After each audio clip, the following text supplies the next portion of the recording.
Hello दोस्तों, स्वागत है आप लोगों का हमारे यूट्यूब चैनल पे।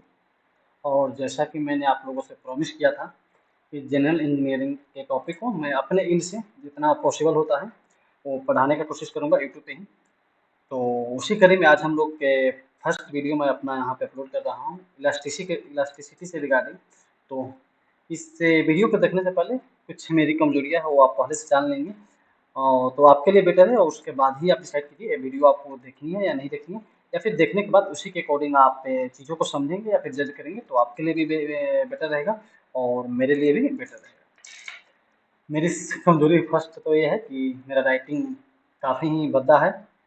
ऑलरेडी कुछ ठीक ठाक लिख भी लेते हैं, लेकिन यहाँ पे जो मैं अभी जिस बोर्ड पे पढ़ा रहा हूँ, पेन और जो बोर्ड है मेरे पास छोटा सा, मतलब एक इस पे एक हाथ तो बैठ नहीं रहा है, तो राइटिंग इसमें थोड़ा सा आपको, ऑलरेडी मेरा राइटिंग खराब है और यहाँ पे थोड़ा सा और ज़्यादा खराब दिखेगा। दो चार दिन वीडियो आने के बाद मे भी शायद हाथ बैठ जाए तो थोड़ा सा आपको अच्छा बेटर दिखे। तो यहाँ जो भी चीज़ें आपको बताई जाएंगी सबका नोट्स मेरे पास ऑलरेडी बना हुआ है, और इस वीडियो पे जस्ट अभी अपलोड होने के बाद मेरे व्हाट्सएप ग्रुप में और मेरे टेलीग्राम चैनल पे आपको इसका नोट्स जितना इस वीडियो में आज बताया जाएगा उसका मिल जाएगा। तो अगर आप चाहते हैं नोट्स आप तक भी पहुँचे तो आप मेरे टेलीग्राम चैनल को ज्वाइन कर लीजिए, जिसका कि लिंक आपको डिस्क्रिप्शन में मिल जाएगा, या फिर मेरे व्हाट्सएप ग्रुप को ज्वाइन कर लीजिए।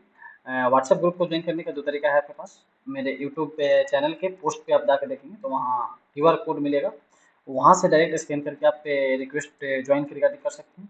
या फिर दूसरा तरीका है कि मेरे डिस्क्रिप्शन बॉक्स यहाँ डिस्क्रिप्शन में वीडियो का मेरा मोबाइल नंबर होगा, उस नंबर पे आप हाय या हेलो जो भी लिख के आप साथ में अपना नाम लिख के मैसेज डाल दीजिए कि मैं आपको ग्रुप में ऐड कर दूँ। तो वहाँ से मैं अपने ग्रुप में आपको ऐड कर दूंगा ताकि आप इस वीडियो को वहाँ से एक्सेस कर पाएँ। तो इसी के साथ हम लोग इस वीडियो को स्टार्ट करेंगे, लेकिन उससे पहले कुछ और बातें मैं बता दूँ। जैसा कि इलास्टिसिटी जनरल इंजीनियरिंग में आ जाता है, एक्चुअल में डिप्लोमा के फर्स्ट और सेकंड सेमेस्टर में ही ये चीज़ें पढ़नी होती हैं। और चूँकि ये जनरल इंजीनियरिंग के टॉपिक है, जो हमारे मैकेनिकल ब्रांच के स्टूडेंट होंगे वो काफ़ी डिटेल्स में इसको जानते होंगे। मैं जितना बताऊँ उससे कहीं अधिक के मैकेनिकल वाले स्टूडेंट ऑलरेडी जानते होंगे। तो हम लोग यहाँ इलास्टिसिटी किसी भी टॉपिक का एक्चुअल में विस्तृत हम लोग अध्ययन करेंगे, डिटेल्स से स्टडी करेंगे। तो काफ़ी चीज़ें होती हैं समझने के लिए, जानने के लिए। तो मैं इस बात को ध्यान रख के इलास्टिसिटी एक्चुअल में टोटल इलास्टिसिटी टॉपिक को मैं पढ़ाने का कोशिश नहीं करूँगा। मैं बेसिक इससे रिलेटेड, जैसे इसका डेफिनेशन हो गया, फार्मूला कुछ इससे रिलेटेड है, एसआई यूनिट कुछ है या इसका डायमेंशनल फार्मूला कुछ है, कुछ क्वांटिटी से रिलेटेड जो फैक्चुअल चीज़ें हैं जो कि एग्जाम में आ सकती हैं एज अ जनरल इंजीनियरिंग का टॉपिक।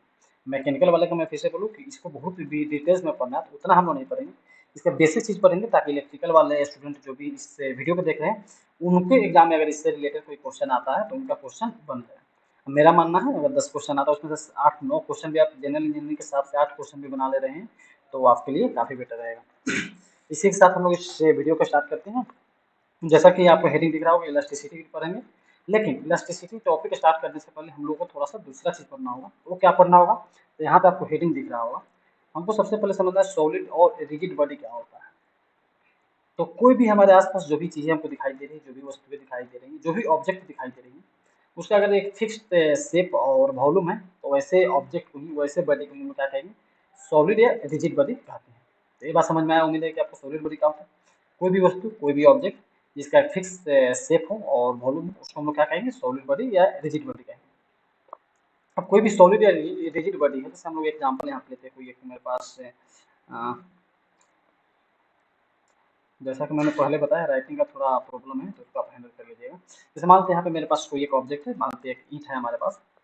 ईंट एक्चुअल में आप लोग केमिस्ट्री में पढ़े होंगे, बहुत सारे अणु परमाणु जिसको एटम मोलिक्यूल से मिलकर बना होता है। जैसे मानते हैं बहुत सारे इसके अंदर भी क्या है, एटम्स या मोलिक्यूल्स है, सपोज करते हैं बहुत सारा मोलिक्यूल्स है।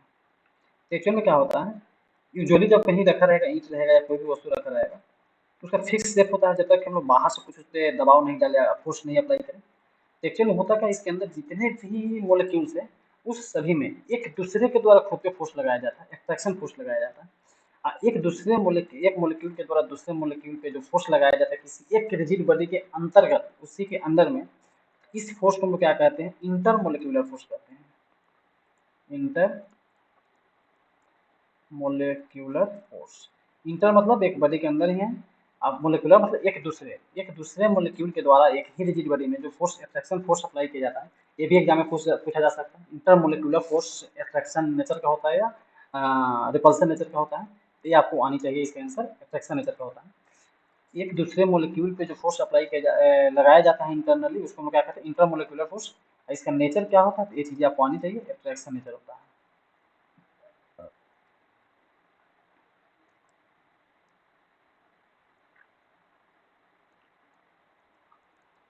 एट्रैक्शन नेचर होता है।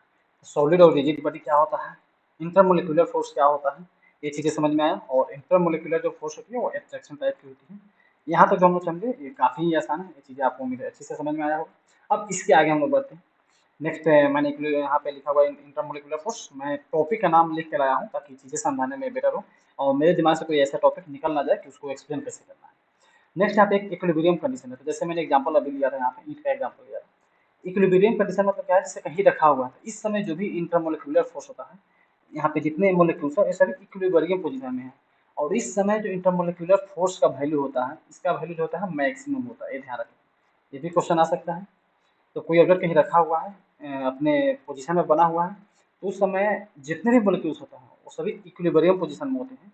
और इक्विलिब्रियम कंडीशन में पोजीशन में जब मोलिक्यूल रहते हैं तो उसके बीच इंटरमोलिकुलर फोर्स का जो वैल्यू होता है वो मैक्सिमम होता है। ये भी चीज़ आपके एग्जाम के लिए भी इंपॉर्टेंट होता है और आपको भी आनी चाहिए कि इक्विलिब्रियम कंडीशन में इंटरमोलिकुलर फोर्स का वैल्यू कितना होता है, ये ध्यान रखना, मैक्सिमम होता है। नेक्स्ट है डिफॉर्मिंग और इलास्टिक डिफॉर्मेशन। इससे पहले एक चीज़ और मैं यहाँ पे आपको बता दूँ, सॉलिड और रिजिड बॉडी आपको उम्मीद है समझ में आया। तो एक काम कर लेते हैं, पेज मेरे पास यही है तो इसको हम लोग मिटा लेते हैं। ये सभी चीज़ें आपको लिखी हुई मिल जाएगी मेरे नोट्स में, तो इस चीज़ को यहाँ पर मैं मिटा के यहीं पे फिर से बताता हूँ आपको।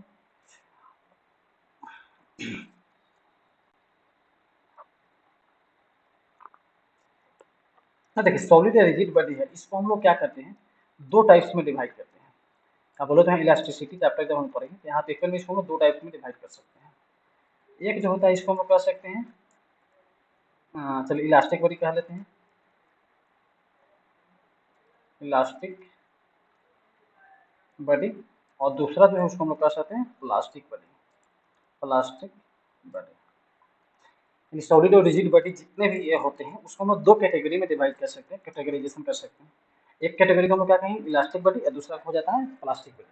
अब इलास्टिक बॉडी और प्लास्टिक बॉडी क्या होता है, इसका अगर हम डेफिनेशन की बात करें, तो किसी भी सॉलिड बॉडी पे या रिजिड बॉडी पे हम लोग क्या करेंगे, अगर बाहरी से कोई एक्सटर्नल फोर्स उस पर अप्लाई कर रहे हैं और एक्सटर्नल फोर्स अप्लाई करने के बाद जैसे ही एक्सटर्नल फोर्स को हटाते हैं तो बॉडी अपने अगर वास्तविक आकार में, वास्तविक शेप में, ओरिजिनल शेप में आ जाता है, पुनः आ जाता है, तो वैसे बॉडी को हम लोग क्या कहेंगे, इलास्टिक बॉडी कहेंगे।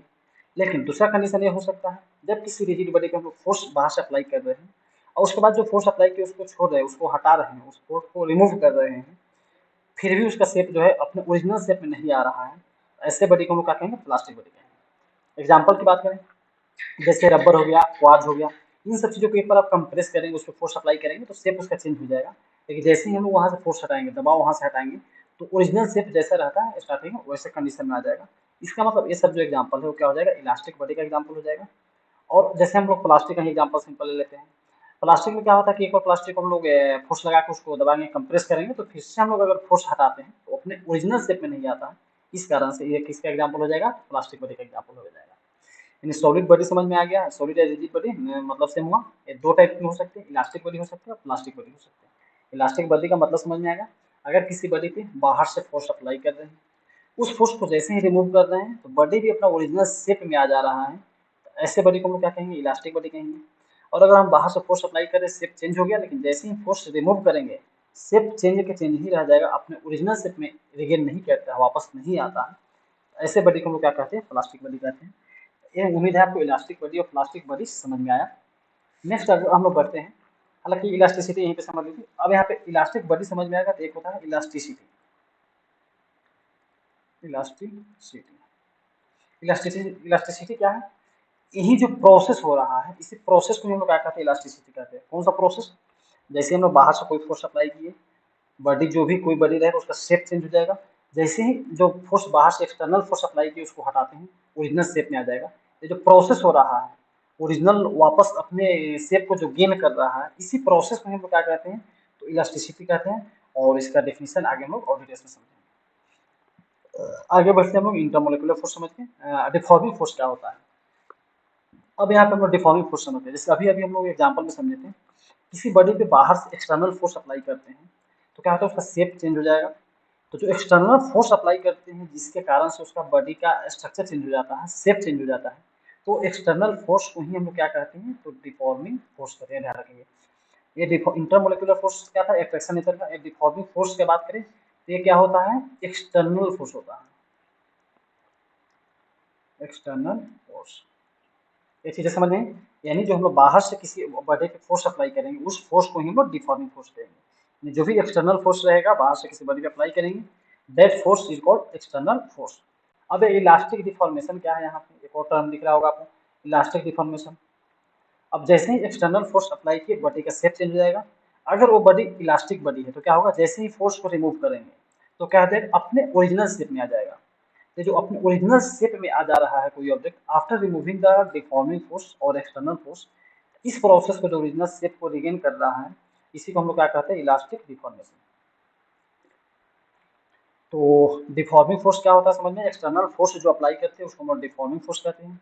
और डिफॉर्मिंग फोर्स से रिमूव करने के बाद ऑब्जेक्ट या जो भी बॉडी है वो अपने ओरिजिनल शेप में जो गेन कर लेता है, इस फोर्स को ही हम लोग क्या कहते हैं, तो इलास्टिक डिफॉर्मेशन। इस प्रोसेस को ही हम लोग क्या कहते हैं, तो इलास्टिक डिफॉर्मेशन कहते हैं। ये चीजें उम्मीद है आपको समझ में आई होंगी। अब आगे हम लोग बढ़ते हैं, यहाँ पर रीस्टोरिंग फोर्स है। अभी हम लोग चर्चा किए जैसे किसी बॉडी पे बाहर से एक्सटर्नल फोर्स अप्लाई करेंगे जिसको कि हम डिफॉर्मिंग फोर्स कह रहे हैं, और उसको जैसे ही रिमूव करेंगे तो अगर वो ऑब्जेक्ट जो होगा इलास्टिक बॉडी होगा तो अपने ओरिजिनल शेप में आ जाएगा। तो ये अपने ओरिजिनल शेप में आ कैसे जाता है, बिना हम लोग फोर्स का डेफिनेशन क्लास 6 से ही पढ़ना है, वहाँ पढ़ेंगे। जब तक कोई बाहर से फोर्स से नहीं काम करता है, कहीं भी नहीं लगाएंगे, तब तक कोई ऑब्जेक्ट का ना ही उसका पोजीशन चेंज होता है ना ही शेप चेंज होता है। तो यहाँ पे क्या है, जैसे ही हम कंप्रेस किए यानी फोर्स एक्सटर्नल अप्लाई किए तो उसका शेप चेंज हो गया। जैसे ही हम लोग एक्सटर्नल फोर्स छोड़ रहे हैं तो शेप ओरिजिनल शेप में आ जा रहा है, लेकिन जो चेंज पोजीशन पे है वो फिर से अपने ओरिजिनल पे आ रहा है, यानी फिर से तो इसका शेप चेंज हो ही रहा है। ये कैसे हो रहा है, इसका मतलब ये है कि एक्चुअल में जैसे हम लोग बाहर से एक्सटर्नल फोर्स अप्लाई करते हैं, डिफॉर्मिंग फोर्स अप्लाई करते हैं, तो वो कंप्रेस होता है। उस समय जो मोलिक्यूल में फोर्स रहता है वो मोलिकुलर फोर्स में क्या होता है, चेंजिंग आता है। रिस्टोरिंग फोर्स उसको बैलेंस, सॉरी, डिफॉर्मिंग फोर्स उसको बैलेंस करता है। जैसे ही डिफॉर्मिंग फोर्स हटाते हैं तो एक्चुअल में क्या होता है, मोलिकुलर फोर्स की वजह से जो इंटर मोलिकुलर फोर्स होता है उसके वजह से वो फिर से अपने ओरिजिनल शेप में आने का कोशिश करता है। ये जो इंटरनल इंटरमोलिकुलर फोर्स होता है जो अपने शेप, कोई भी ऑब्जेक्ट उसको ओरिजिनल शेप में लाने का काम करता है, इस फोर्स को ही हम लोग क्या कहते हैं, तो ध्यान रखेंगे, रीस्टोरिंग फोर्स कहते हैं। डेफिनेशन की बात करेंगे तो क्या बोलेंगे, after removal of deforming force any body comes in its original shape, the force that causes it to gain its original shape, that force is called restoring force। मतलब ये होगा कि जैसे ही हम डिफॉर्मिंग फोर्स अप्लाई करेंगे और उसके deforming force को रिमूवल के बाद ओरिजिनल शेप में आने के लिए कोई ना कोई फोर्स इंटरनल काम कर रहा होगा, जो इंटरनल फोर्स उस समय एक ही रहता है, काम करते रहता है, उस इंटरनल फोर्स को हम लोग क्या कहेंगे, रीस्टोरिंग फोर्स कहेंगे। तो डिफॉर्मिंग फोर्स क्या होगा, एक्सटर्नल फोर्स हो गया, और रीस्टोरिंग फोर्स क्या होगा, तो ये ध्यान रखेंगे, ये आपका इंटरनल फोर्स है। बोलो तो इंटर मोलिकुलर फोर्स है, इंटर मोलिकुलर फोर्स। तो हम लोग अभी तक क्या पढ़ लिए, एक बार हम लोग रिवाइज कर लें। सॉलिड बॉडी क्या होता है, सॉलिड बॉडी या उसी को हम रिजिड बॉडी बोल सकते हैं। बॉडी को हम दो कैटेगरी में इस चैप्टर में डिवाइड कर सकते हैं, एक होता है प्लास्टिक बॉडी, दूसरा होता है इलास्टिक बॉडी। प्लास्टिक बॉडी क्या होता है, इलास्टिक बॉडी क्या होता है, ये चीज़ें हमको समझ में आ गई। नेक्स्ट हम लोग क्या पढ़े, तो इंटरमोलिकुलर फोर्स क्या होता है, ये चीज़ें हम लोग पढ़ लिए। इंटरमोलिकुलर फोर्स में क्या हम लोग पढ़े, इक्विलिब्रियम कंडीशन में कितना वैल्यू होता है, ये चीज़ें हम लोग पढ़े। डिफॉर्मिंग फोर्स क्या होता है, रीस्टोरिंग फोर्स क्या होता है, इसका नेचर क्या होता है, एक्सटर्नल होता है या इंटरनल होता है, ये चीज़ें हम लोग पढ़े। और इलास्टिक डिफॉर्मेशन क्या होता है, इतना चीज़ हम लोग अभी तक के मतलब जितना पढ़े उसमें पढ़ लिया। नेक्स्ट हम लोग बात करते हैं इलास्टिसिटी एंड प्लास्टिसिटी। हालांकि ये चीज़ें मैंने अभी अभी आपको बता भी दिया, इसको मैं बता दूँ। जैसे ही किसी बॉडी पे कोई डिफॉर्मिंग फोर्स अप्लाई होता है बॉडी का शेप चेंज हो जाएगा। जैसे ही डिफॉर्मिंग फोर्स को हटाएंगे बॉडी अपने ओरिजिनल शेप में आ जाएगा। अगर ये ओरिजिनल शेप में आ जाएगा तो इस प्रोसेस को हम लोग क्या कहेंगे, इलास्टिसिटी कहेंगे। अगर after removal of deforming force यानी एक्सटर्नल फोर्स को हटाने के बाद भी ऑब्जेक्ट अपने ओरिजिनल शेप में नहीं आता है, इस प्रोसेस को, ऑब्जेक्ट जो है उसका शेप पे चेंज नहीं रह जाता है, इस प्रोसेस को हम लोग क्या कहते हैं, प्लास्टिसिटी कहते हैं। तो इलास्टिसिटी और प्लास्टिसिटी एक्चुअल में प्रोसेस है, और इलास्टिक बॉडी और प्लास्टिक बॉडी का है फिजिकल क्वांटिटी है। ये चीज़ आपको ध्यान में रखना है। नेक्स्ट आगे हम लोग बढ़ते हैं।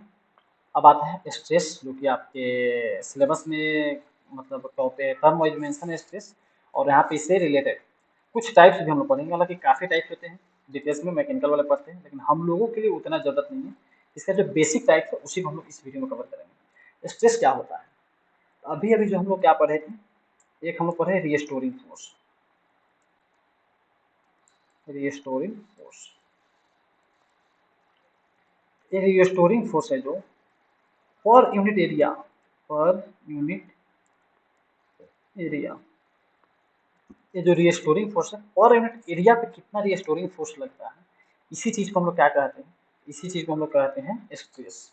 यानी स्ट्रेस कुछ नहीं है, स्ट्रेस सिंपल ये है, स्ट्रेस क्या है, पर यूनिट एरिया पे, जैसे किसी बॉडी, मान लो एक मेरे पास बॉडी है, इस पे कुछ फोर्स लग रहा होगा, इस यूनिट एरिया पे जो रीस्टोरिंग फोर्स काम करेगा, उसी रीस्टोरिंग फोर्स को हम लोग क्या कहते हैं, स्ट्रेस कहते हैं। स्ट्रेस का फॉर्मूला क्या हो जाएगा, restoring force, restoring force.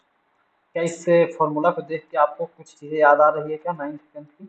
Restoring force से पर यूनिट एरिया, या unit area divided by unit area. क्या हम लोग pressure equal to force by area पढ़े थे? बस यहाँ पे क्या है, फोर्स की जगह यहाँ पे रिस्टोरिंग फोर्स हो जाएगा, यानी टाइप्स ऑफ फोर्स अलग आ जाएगा। Stress is nothing but it is the force acting पर यूनिट एरिया, और उसमें फोर्स में कौन सा था, रिस्टोरिंग फोर्स एक्टिंग पर unit area is called stress. अब स्ट्रेस है तो इसके कुछ टाइप्स हैं, लेकिन इसके टाइप्स को हम लोग पढ़ेंगे, इससे पहले यहाँ पे इसका यूनिट में यहीं पे हम लोग सेलेक्ट लेते हैं, क्योंकि यूनिट आपके एग्जाम के लिए इंपॉर्टेंट रहेगा। ऊपर में क्या है, फोर्स चाहे कोई सा भी फोर्स हो, फोर्स का यूनिट तो न्यूटन ही होता है, तो यहाँ पे हम लोग इसका यूनिट न्यूटन लेंगे, और एरिया का यूनिट क्या लेंगे, मीटर स्क्वायर। यानी स्ट्रेस का जो यूनिट हो जाएगा क्या हो जाएगा, न्यूटन पर मीटर स्क्वायर। ये यूनिट जो है, न्यूटन जो होता है फोर्स का SI यूनिट होता है। टाइप्स ऑफ यूनिट आप लोग पढ़े होंगे, तो वो चीज़ें अलग से आप पढ़े होंगे, या बाद में वो चर्चा कर लेंगे। न्यूटन जो होता है इस फोर्स का SI यूनिट होता है, और एरिया का SI यूनिट क्या होता है, न्यूटन सॉरी मीटर स्क्वायर। इस तरीके से स्ट्रेस का यूनिट क्या हो जाएगा, Newton per metre square. Other unit की बात करें यहाँ पे, अदर यूनिट क्या क्या हो सकता है, other unit actually force by area है, तो जो भी आपका प्रेशर का यूनिट है ऑलमोस्ट सभी के सभी यूनिट यहाँ पर हो जाएंगे। तो एसआई यूनिट ये हो जाएगा, इसको हम लोग क्या बोलेंगे, एसआई यूनिट। आपके एग्जाम के पॉइंट्स है, यही एक्चुअल में इंपॉर्टेंट रहता है, लेकिन अदर चीज भी पूछा जा सकता है। सीजीएस यूनिट में क्या होता है, डाइन, और फोर्स का यूनिट और एरिया का यूनिट हो जाता है सेंटीमीटर स्क्वायर। यानी अदर यूनिट की बात करें तो डाइन पर सेंटीमीटर स्क्वायर हो सकता है, न्यूटन पर mm स्क्वायर, अगर ऑब्जेक्ट बहुत छोटा है तो mm स्क्वायर में कर सकते हैं, और न्यूटन पर सेंटीमीटर स्क्वायर, ये सभी यूनिट हो सकता है। लेकिन अगर ऐसा यूनिट की बात करें तो ध्यान रखें कि न्यूटन पर मीटर स्क्वायर होगा, या इसी को हम लोग पास्कल जैसा का प्रेशर का यूनिट आप जानते होंगे, इसी न्यूटन पर मीटर स्क्वायर को हम लोग क्या कह सकते हैं, पास्कल कह सकते हैं। एक्चुअल में क्या है, newton per metre square equal to pascal होता है, यानी 1 newton per metre square equal to 1 pascal हम लोग कह सकते हैं। और ये चीज़ भी आपके एग्जाम के लिए इंपॉर्टेंट रहेगा, ये ध्यान रखेंगे। तो यहाँ पे हम लोग क्या चीज़ें पढ़े, स्ट्रेस क्या होता है, रिस्टोरिंग फोर्स पर यूनिट एरिया पे जो लगता है उसी को हम लोग स्ट्रेस कहते हैं।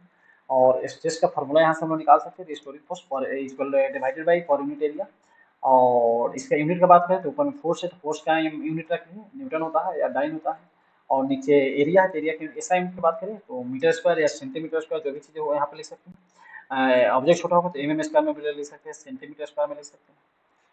और चूंकि स्ट्रेस जो है सेम क्वांटिटी है एज प्रेशर, और प्रेशर का यूनिट हम लोग पास्कल जानते हैं, तो यहाँ फोर्स बाई एरिया है न्यूटन पर मीटर स्क्वायर, और 1 newton per metre square equal to होता है 1 पास्कल। ये चीज़ें आपके एग्जाम की जो भी चीज़ें यहाँ बताई जा रही है वो समझिए कि एग्जाम के लिए काफ़ी इंपॉर्टेंट है, उतना ही चीज़ें बताई जा रही है। हम लोग एक्स्ट्रा बहुत ज़्यादा नॉलेज के लिए इस क्लास को नहीं कर रहे हैं, मैं फिर से आपको रिपीट कर दूँ, ये जो भी चीज़ें आपको बताई जा रही है वो बिल्कुल आपके काम के, एक एक पॉइंट जो भी चीज़ बताई जा रही है आपको नोट करके खुद से, कुछ चीज़ें आपके नोट्स में मेरे में भी नहीं मिली तो यहाँ पे मैं बता रहा हूँ, वहाँ से आप खुद से एक बार नोट कर लीजिएगा।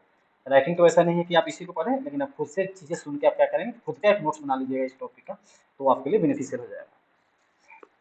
आगे हम लोग बढ़ते हैं, एसआई यूनिट और डायमेंशनल फॉर्मूला, यहाँ पे ध्यान रखेंगे। एसआई यूनिट हम लोग पढ़ेंगे, एक डायमेंशनल फॉर्मूला भी होता है, और ये भी आपके एग्जाम के लिए इंपॉर्टेंट रहेगा। स्ट्रेस का जो डायमेंशनल फॉर्मूला क्या होता है, ML-1T-2, ये होता है डायमेंशनल फॉर्मूला। क्या होता है आप पढ़े होंगे पहले से, तो आप जानते होंगे, नहीं जानते तो फिलहाल एक काम करेंगे, इसको रख लीजिएगा।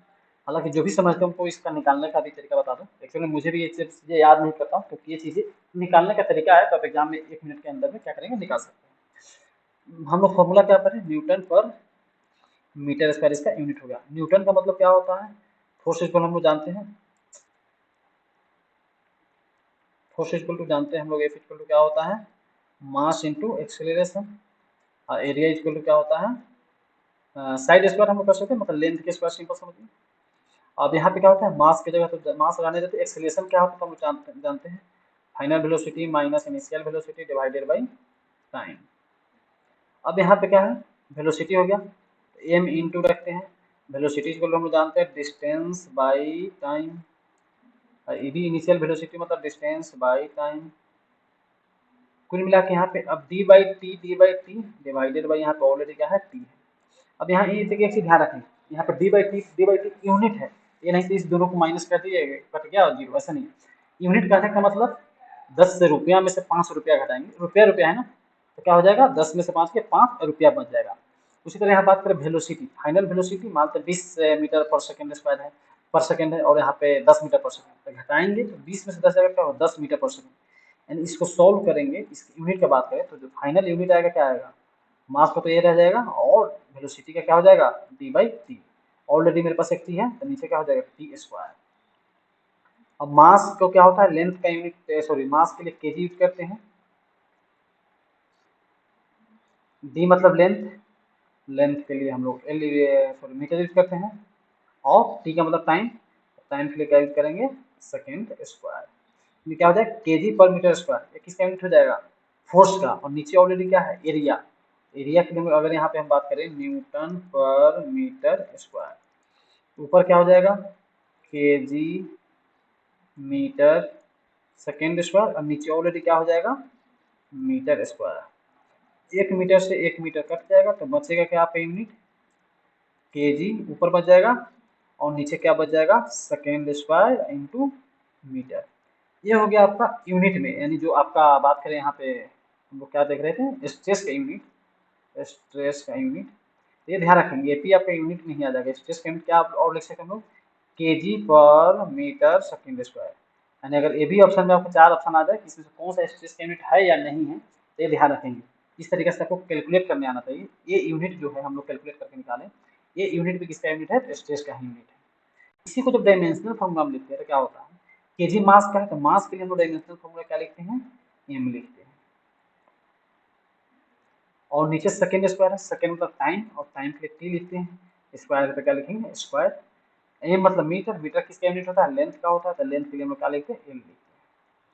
अब इसी को फाइनली लिखेंगे क्या लिखेंगे एम का तो एम हो गया, लेंथ नीचे है तो ऊपर जाएगा तो क्या हो जाएगा -1 हो जाता है, आप लोग पहले से जानते होंगे, और टी जो है टाइम, टाइम नीचे में पावर 2 है, ऊपर जाएगा तो माइनस में क्या हो जाएगा 2, यानी यही क्या हो जाएगा आपका स्ट्रेस का dimensional formula M L minus 1 और टी माइनस 2। ये चीज़ें भी आपके एग्जाम के लिए, इतना निकालने का प्रोसेस तो आपके लिए इंपॉर्टेंट नहीं, लेकिन ये काफ़ी इंपॉर्टेंट रहेगा, इसको आप नोट करके लिख लेंगे।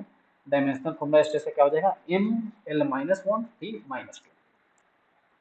तो इसके आगे हम लोग बढ़ते हैं, अब यहाँ टेंसाइल और कंप्रेसिव स्ट्रेस क्या है, तो एक टेंसाइल और कंप्रेसिव स्ट्रेस समझने से पहले हम लोग यहाँ अभी जो स्ट्रेस पढ़े हैं, स्ट्रेस के एक्चुअल में कुछ टाइप होता है स्ट्रेस, यहाँ से हम लोग लिख लेते हैं types of stress. Types of stress में क्या होता है, एक तो होता है आपका normal stress, normal stress,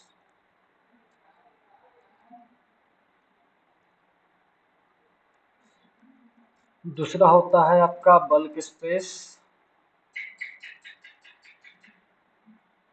bulk और इसको वॉल्यूमेट्रिक बोलते हैं हम लोग,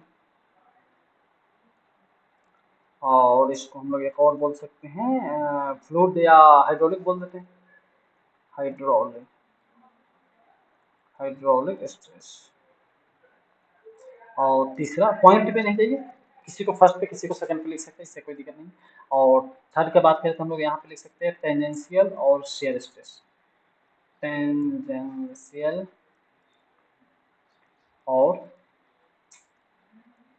शेयर स्ट्रेस, शेयर स्ट्रेस।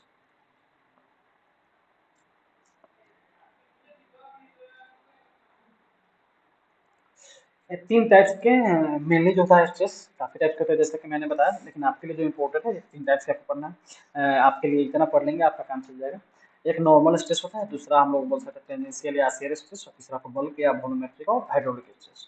तो आप क्या करते हैं एक एक करके तीनों के डिफिनेशन को समझते हैं। सबसे फर्स्ट जो हमारा है वो है आपका नॉर्मल स्ट्रेस। एक काम करते हैं इसको हम लोग मिटा लेते हैं, डिफिनेशन आगे सबका लिखा हुआ है मतलब टाइप्स, यहाँ पे आपको समझ लीजिए। अब हम लोग एक एक करके यहाँ पढ़ते हैं।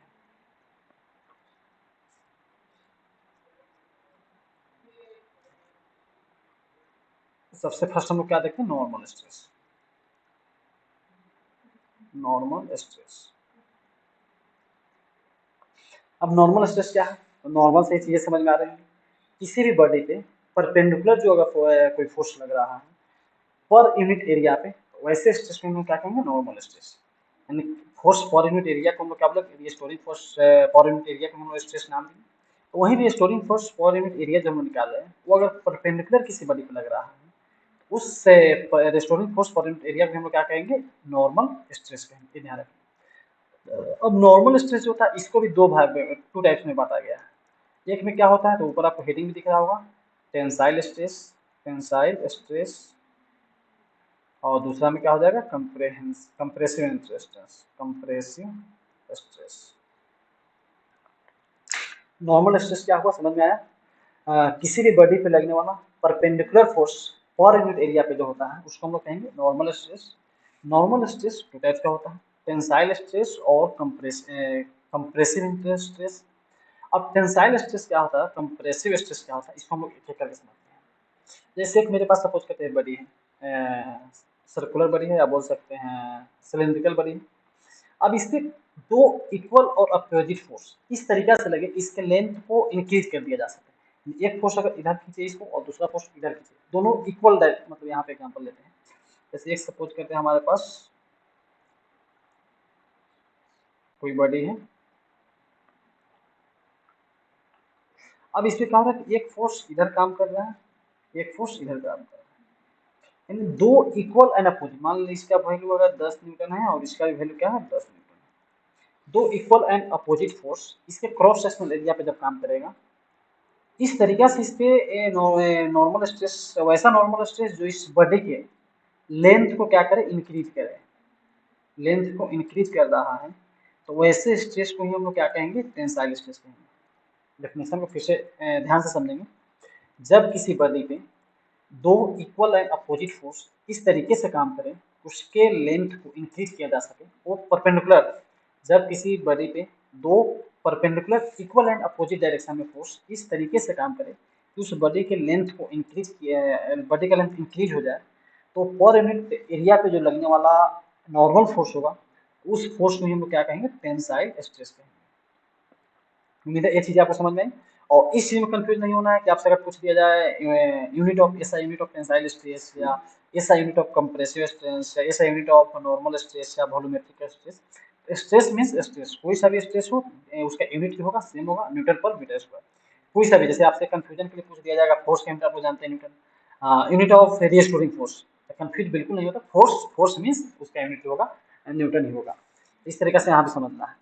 तो टेंसाइल स्ट्रेस उम्मीद है आपको समझ में आया। अब हम लोग कंप्रेसिव स्ट्रेस पे जाते हैं। सेम चीजें हैं, फिगर भी आपका सेम रहेगा, बस यहाँ फोर्स का डायरेक्शन क्या हो जाएगा, चेंज हो जाएगा। डायरेक्शन चेंज का मतलब क्या है, यहाँ पे हम लोग जो फोर्स यहाँ देख रहे थे, अब इसको क्या करेंगे, यहाँ भी 10 न्यूटन का, लेकिन यहाँ पे फोर्स जो है अंदर की तरफ लग रहा है, और यहाँ पे फोर्स क्या लग रहा है, अंदर की तरफ लग रहा है। अभी भी मान लेते हैं 10 न्यूटन का ही फोर्स है, और यहाँ पे 10 न्यूटन का ही फोर्स है। अब क्या हुआ, यहाँ भी दो फोर्स लग रहा है, यहाँ पे इक्वल है, यहाँ भी डायरेक्शन अपोजिट है, लेकिन ये जो फोर्स लगेगा उससे क्या ऑब्जेक्ट का लेंथ, या जो भी बॉडी उसका लेंथ बढ़ेगा या घटेगा। तो फिगर देख के क्लियरली आपको चीजें समझ में आ रही है। इस सिचुएशन में लेंथ क्या हो जाएगा आपका, लेंथ ऐसे सिचुएशन में क्या हो जाएगा, घटेगा। और जब ऐसा नॉर्मल फोर्स जो परपेंडिकुलर किसी ऑब्जेक्ट के क्रॉस सेक्शनल एरिया पे, अच्छा क्रॉस सेक्शनल एरिया में मैंने दो तीन बार रिपीट करते हैं, ये समझिए। Cross sectional area is nothing but, जैसे मेरे पास पेन है, तो पेन का जो ए वाला पोर्शन है, इन वाला पोर्शन जो सामने वाला दिख रहा होगा, इस एरिया को हम लोग क्या कहते हैं, क्रॉस सेक्शनल एरिया कहते हैं। जो टोटल एरिया जो हमको दिख रहा है, इसको हम लोग कहते हैं सरफेस एरिया। तो क्रॉस सेक्शनल एरिया और सरफेस एरिया में डेफिनेशन में, सरफेस एरिया के टर्म में कंफ्यूज नहीं होना है। जब किसी बॉडी पे दो नॉर्मल फोर्स एक दूसरे के अपोजिट डायरेक्शन में इस तरीके से एक्ट करता है, उसका लेंथ डिक्रीज करता है, तो ऐसे नॉर्मल फोर्स को हम लोग क्या कहेंगे, कंप्रेसिव स्ट्रेस कहेंगे। तो उम्मीद है टेंसाइल स्ट्रेस क्या होता है, कंप्रेसिव स्ट्रेस क्या होता है, यहाँ तक आपको चीजें समझ में आ गई। अब आगे हम लोग बढ़ते हैं। नेक्स्ट आपका क्या है, टेंजेंशियल और शेयर स्ट्रेस, इसको भी हम लोग समझ लेते हैं। इसके लिए एग्जांपल लेते हैं हम लोग, एक रेक्टेंगल बना लेते हैं। रेक्टेंगल मतलब मानते हैं जैसे हम लोग ईंट का ब्लॉक लिए, तो वहीं यहाँ पे भी ले लेते हैं। अब क्या है, ये नाम से ही टेंजेंशियल, आप लोग 10th क्लास में मैथ में पढ़े होंगे टेंजेंट लाइन।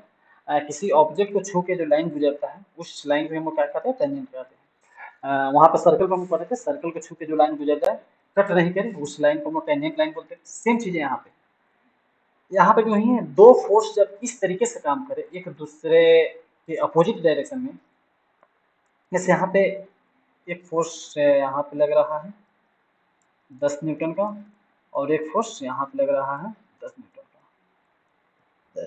ये जो फोर्स लग रहा है इसको हम लोग टेंजेंशियल और शेयर स्ट्रेस कहेंगे। डेफिनेशन कैसे दे सकते हैं, जब किसी रेक्टेंगुलर के दो अपोजिट फेसेस पे अपोजिट डायरेक्शन में इक्वल एंड अपोजिट डायरेक्शन में जब फोर्स काम करता है, टेंजेंशियल फोर्स काम करता है, तो वैसे स्ट्रेस को पर यूनिट एरिया जो फोर्स लगेगा उसको स्ट्रेस कहेंगे। वैसे स्ट्रेस को हम क्या कहेंगे, टेंजेंशियल और शेयर स्ट्रेस कहेंगे।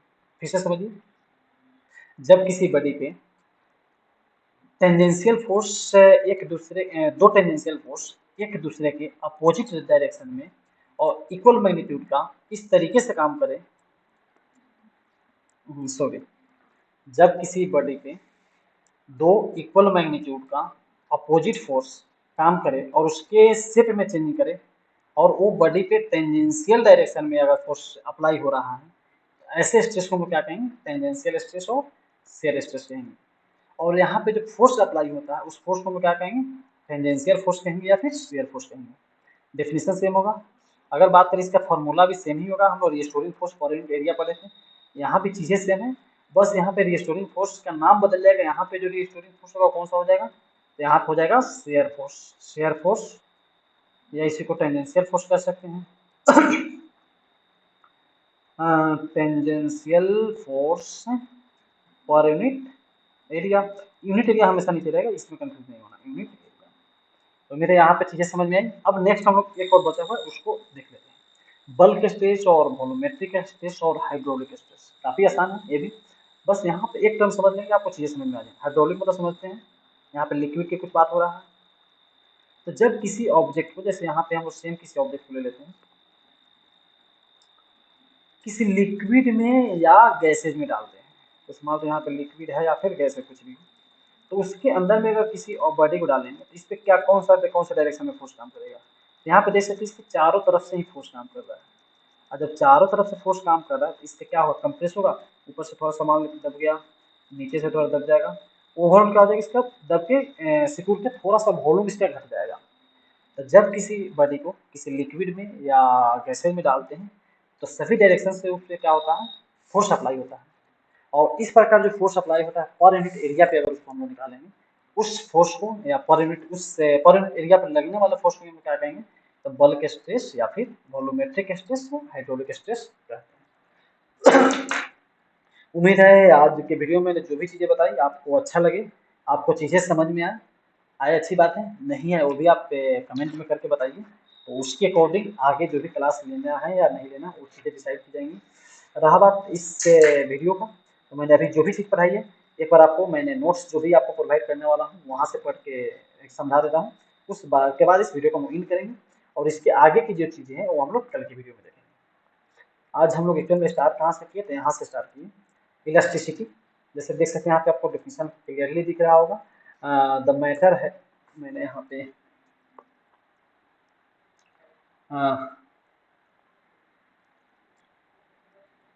the matter having definite shape and volume are known as solid or rigid body। ये चीजें समझ में आई।